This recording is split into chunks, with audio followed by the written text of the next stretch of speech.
Olá, vamos continuar nossas aulas de Direito Administrativo. Na aula anterior, estudamos sobre os princípios que dão alicerce para todo o direito administrativo, a supremacia do interesse público sobre o particular e a indisponibilidade do interesse público pela administração. Os demais princípios podemos dividi-los em princípios explícitos e princípios implícitos. Os princípios explícitos são aqueles que estão previstos explicitamente no artigo 37 do caput da Constituição Federal, que diz: a administração pública direta e indireta de qualquer dos poderes da União, dos Estados, do Distrito Federal e dos municípios obedecerá os princípios da legalidade, impessoalidade, moralidade, publicidade e eficiência, e também os seguintes. Os princípios implícitos, eles também estão na Constituição e foram denominados princípios pela doutrina e pela jurisprudência. Porém, eles não são colocados explicitamente lá no artigo 37. Temos como exemplo a supremacia do interesse público sobre o particular e a indisponibilidade do interesse público pela administração, que vimos na aula passada. Também temos os princípios da razoabilidade, o princípio da proporcionalidade, que são também princípios implícitos. Mas vamos começar pelos princípios explícitos. E o primeiro princípio é o princípio da legalidade. O artigo 5º, inciso 2º, fala: ninguém será obrigado a fazer ou deixar de fazer alguma coisa, senão em virtude de lei. Essa legalidade que a gente vê no artigo 5º é a legalidade para o particular. A gente já viu que para o particular, se a lei não proíbe, ele pode fazer o que quiser. Ele faz tudo desde que a lei não proíba. Já na administração pública é diferente. Na administração, você só pode fazer aquilo que está previsto em lei, além de seguir todos os outros princípios. Tem que ser moral, proporcional, eficiente. A administração pública só vai fazer o que está previsto em lei. Mas a administração, ela tem o que chamamos de atos discricionários. Apesar da administração ter que fazer só o que a lei está dizendo, ela tem a opção de como fazer isso em alguns casos. Imagine um rio, um barquinho nele. O rio é a lei e o barquinho é a administração pública.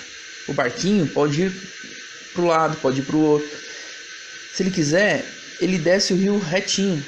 Às vezes o rio vai ser mais estreito, às vezes o rio vai ter os pontos mais largos. Esse rio vai dar para a administração a possibilidade de escolher o melhor caminho dentro da lei, sempre respeitando a lei e os outros princípios. Então a gente pode ver que o princípio da legalidade para a administração pública é diferente do particular. Enquanto o particular pode fazer tudo o que a lei não proíbe, a administração pública só pode fazer o que está em lei, com uma certa discricionalidade mais dentro da lei. Celso Antônio Bandeira de Mello fala que o princípio da legalidade é da completa submissão da administração às leis. Esta deve então somente obedecê-las, cumpri-las, pô-las em prática. Ele coloca que, pelo princípio da legalidade, a administração vai ter que fazer apenas o que foi mandado. De Pietro entende ser tão importante que se tem a legalidade que fala que os princípios fundamentais do direito administrativo são o da legalidade e da primacia do interesse público sobre o particular. Haja vista a importância do princípio da legalidade. Você vê como é importante a lei. Quando falamos do princípio da supremacia do interesse público, esse princípio nos fala que o povo tem o poder.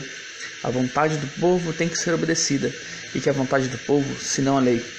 Ou seja, a administração vai ter que obedecer o princípio da legalidade, que é decorrente do princípio da supremacia do interesse público sobre o particular. A administração vai ter que obedecer à vontade geral, à vontade do povo. Outro princípio é o da impessoalidade. Quando você está com os seus amigos, tomando umas e outras, comendo um churrasco, conversando sobre qualquer coisa, você vai ter pessoalidade. Ali é tudo pessoal. Você pode dar mais atenção para um do que para o outro. Não tem problema. A impessoalidade é ao contrário. A impessoalidade, você vai tratar todo mundo igual. É igualdade. Alguns escritores falam que o princípio da igualdade na administração pública é uma vertente do princípio da impessoalidade. Todos têm que ser tratados iguais. Um exemplo é o concurso público. O concurso público, ele se preocupa em dar as mesmas condições para todos os candidatos, obedecendo o princípio da impessoalidade. todos são tratados como iguais, todos vão fazer a mesma prova. Licitação é outro exemplo. A administração pública, quando vai fazer suas compras, tem que fazer a licitação para conseguir o melhor preço. A administração abre o edital e lá terão regras para que todos sejam tratados como iguais. É o princípio da impessoalidade, que também é decorrente do princípio da supremacia do interesse público.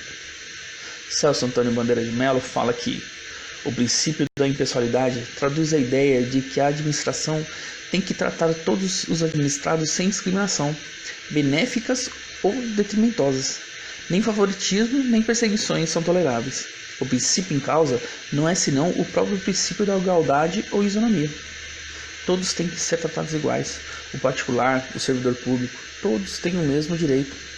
Eli Lopes Meirelles fala que o princípio da impessoalidade nada mais é que o clássico princípio da finalidade, o qual impõe ao administrador público que só pratique o ato para o fim legal.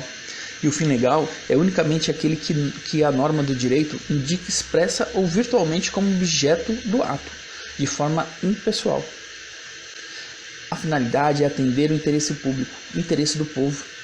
Também diz que o princípio da impessoalidade diz respeito à finalidade do atendimento do interesse público, o interesse da vontade geral, e obedece também os princípios da legalidade.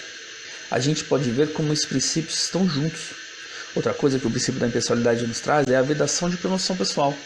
O parágrafo 1º do artigo 37 fala sobre a publicidade dos atos. A publicidade dos atos, programas, obras, serviços e campanhas dos órgãos públicos deverá ter caráter educativo, informativo ou de orientação social, dela não podendo constar nomes, símbolos ou imagens que caracterizem promoção pessoal da autoridade ou dos servidores públicos. Nas publicidades não podem ter nenhum vínculo com o administrador. Não pode ter o nome do prefeito ou do governador nas placas das obras, por exemplo. Nem símbolos que remetem ao seu partido ou à própria pessoa do administrador. Porque a coisa pública não é propriedade do governador, do prefeito, do presidente. Eles não têm disponibilidade sobre aquilo. Existe o princípio da impessoalidade, que veda a promoção pessoal do administrador. A coisa pública pertence à vontade geral, ao povo. Nas próximas aulas continuaremos com os nossos princípios explícitos. Até mais!